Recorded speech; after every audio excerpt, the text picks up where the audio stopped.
General retired فیض حمید کا court martial, 3 retired افسران کو بھی فوجی تحویل میں لے لیا گیا۔ ISBR کے مطابق تینوں افسران کو فوجی نظم و ضبط کی خلاف ورزی پر تحویل میں لیا گیا۔ 2 ریٹائرڈ بریگیڈیئر اور 1 ریٹائرڈ کرنل شامل۔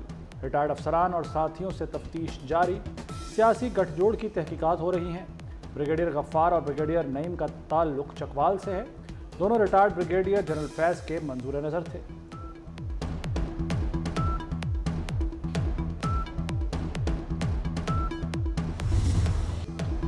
جعلی خبروں سے خبردار رہنا ہوگا، دشمن گھناؤنا پروپیگنڈا کر رہا ہے۔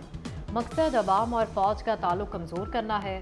ویٹرنز کی حمایت یہ کوششیں ناکام بنائے گی۔ Army chief general Asim Munir کا یوم آزادی پر ریٹائرڈ فوجیوں سے خطاب۔ ویٹرنز کا فوجی قیادت کی حمایت کا اعادہ۔ آرمی چیف کا سابق فوجیوں کو خراج تحسین۔ چیلنجز کے مقابلے میں اتحاد اور لچک کی بنیادی اہمیت پر زور دیا۔ جنرل باجوہ نے مارشل لاء لگانے کی دھمکی دی تھی، وزیر دفاع خواجہ آصف کا انکشاف۔ کہتے ہیں جنرل باجوہ نے مارشل لاء کی بات مجمع کے بیچ میں کی تھی۔ جنرل باجوہ بانی PTI کو لے کر آئے، 4 سال تک شو چلایا۔ جنرل باجوہ اور فیض حمید کا بہت قریبی تعلق ہے۔ فیض حمید ہمارا اثاثہ تھے، بانی PTI کا اعتراف۔ کہا میں فیض حمید کو نہیں ہٹانا چاہتا تھا۔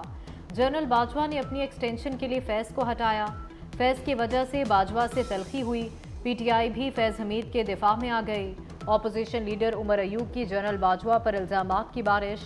جنرل باجوہ سے پوچھا جائے ان کی کمان میں یہ سب کیوں ہوا، سابق کور کمانڈرز کو سامنے لایا جائے۔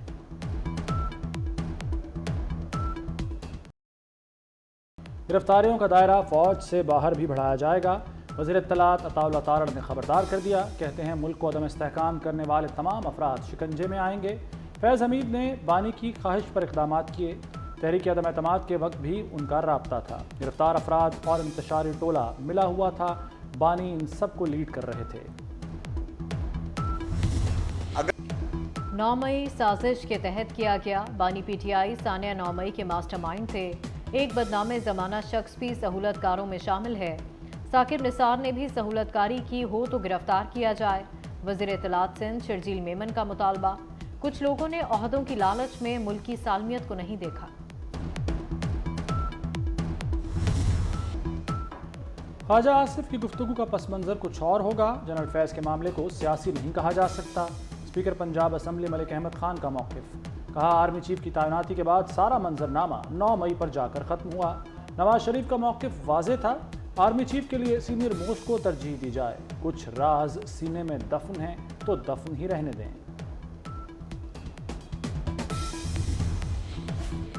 اڈیالہ جیل میں بانی PTI کا بچھایا گیا خفیہ نیٹ ورک اکھاڑ دیا گیا۔ جیل میں موبائل فون دینے اور یورپی ممالک میں چند کرداروں سے مسلسل رابطہ کروانے والے افسران دھر لیے گئے۔ اڈیالہ جیل کا سابق ڈپٹی سپرنٹنڈنٹ سرغنہ تھا۔ سابق ڈپٹی سپرنٹنڈنٹ محمد اکرم اور سابق اسسٹنٹ سپرنٹنڈنٹ بلال سے تفتیش۔ اڈیالہ کے اسسٹنٹ ناظم شاہ، سابق ڈپٹی سپرنٹنڈنٹ ظفر بھی گرفتار۔ محمد اکرم PTI کے زلفی بخاری کے قریب تھا۔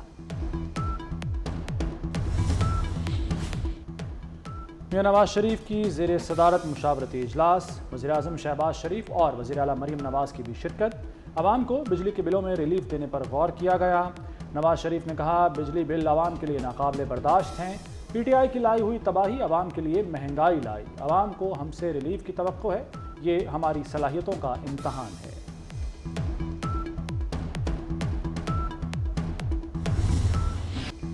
میڈیا کے چند لوگ خرید کر پروپیگنڈا کیا جاتا ہے۔ ججز کو گالیاں دینے کے لیے کرائے کے لوگوں کا استعمال ہوتا ہے۔ چیف جسٹس قاضی فائز عیسیٰ کے چیئرپرسن وائلڈ لائف کو ہٹانے کے کیس میں ریمارکس۔ کہا ہمت ہے تو ہمارے سامنے آ کر بات کریں، جواب دیں گے۔ پروپیگنڈا وار سپریم کورٹ کے خلاف کیوں چل رہی ہے؟ یہاں ہر بندہ ایک ایجنڈے پر چل رہا ہے، زندگی میں کبھی ایک پلاٹ نہیں لیا۔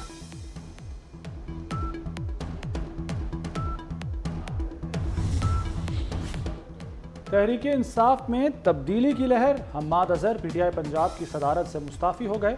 پنجاب کی تنظیم سازی سمیت دیگر فیصلوں میں مشاورت نہ کرنے کا شکوہ۔ عمر ایوب کا حماد اظہر کا استعفیٰ منظور کرنے سے انکار۔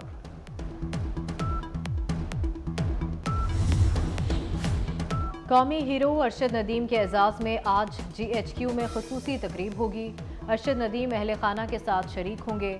ISPR کے مطابق تقریب کا مقصد ارشد ندیم کی صلاحیتوں کا اعتراف اور ان کی حوصلہ افزائی کرنا ہے۔ گولڈ میڈلسٹ ارشد ندیم قوم کی توقعات پر پورا اترے اور ملک کا نام روشن کیا۔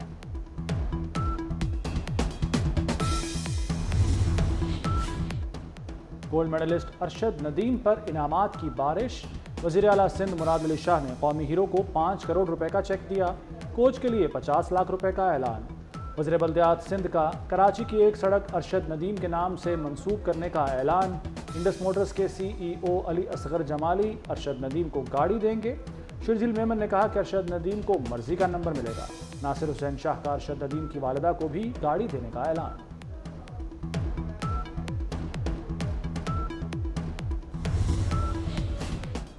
وزیر داخلہ محسن نقوی کی برطانوی وزیر مملکت برائے خارجہ ہمیش فاکنر سے ملاقات۔ باہمی دلچسپی کے امور اور دو طرفہ تعلقات کے فروغ پر تبادلہ خیال۔ خطے میں پائیدار امن و استحکام، دہشت گردی سے نمٹنے کے حوالے سے گفتگو۔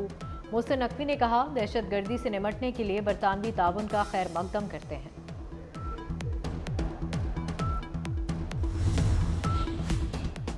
کسی علیحدگی پسند تنظیم کو برداشت نہیں کریں گے۔ کیا نہتے شہریوں کو شہید کرنا بلوچ روایات ہیں؟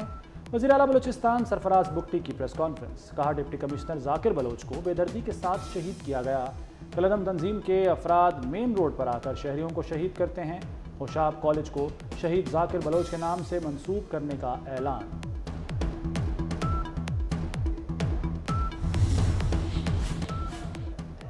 افریقہ میں منکی پاکس کا پھیلاؤ۔ عالمی ادارہ صحت کا ہیلتھ ایمرجنسی کے نفاذ کا اعلان۔ منکی پاکس خطرناک قرار۔ محکمہ صحت پنجاب نے بھی الرٹ جاری کر دیا۔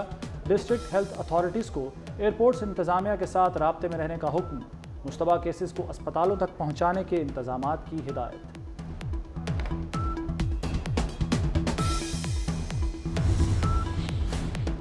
پنجاب کے تمام تعلیمی بورڈز کے پوزیشن ہولڈرز کو انعام دینے کا فیصلہ۔ طلبہ کے ایک ٹیچر کو بھی انعام دیا جائے گا۔ وزیر اعلیٰ مریم نواز نے منظوری دے دی۔ اسٹوڈنٹ اسکالرشپ بھی منظور۔ 25,000 طلبہ کے تمام تعلیمی اخراجات حکومت ادا کرے گی۔ طالبات کے لیے ٹرانسپورٹ پروگرام کا آغاز۔ پنجاب کے 60 گرلز کالجز کو پہلے مرحلے میں بسیں دی جائیں گی۔ IT ہب کے قیام کی بھی منظوری۔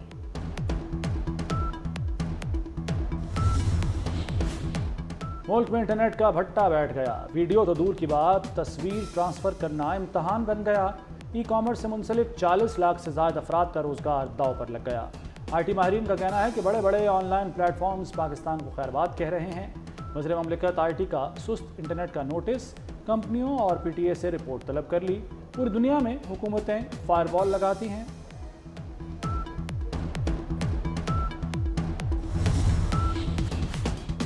ڈرامہ نگار Khalil ur Rehman Qamar honey trap case. ملزمہ آمنہ عروج کے جوڈیشل ریمانڈ میں 14 دن کی توسیع۔ ملزمہ کی عدالت میں حاضری مکمل۔ انسداد دہشت گردی عدالت کے ڈیوٹی جج عرفان حیدر نے سماعت کی۔ بارشوں کے بعد سیلابی صورتحال۔ دریائے سندھ میں نواب شاہ کے مقام پر درمیانے درجے کا سیلاب۔ کچے کے علاقے میں سیلابی پانی 15 سے زائد دیہات میں داخل۔ کوہ سلیمان کے طرف برساتی نالے بفر گئے۔ قبائلی علاقوں کے راستے منقطع۔ ناروال کے ندی نالوں میں طغیانی۔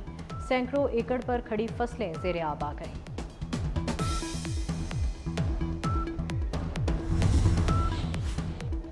اور بنگلہ دیش کرکٹ ٹیم کی قذافی اسٹیڈیم میں پریکٹس۔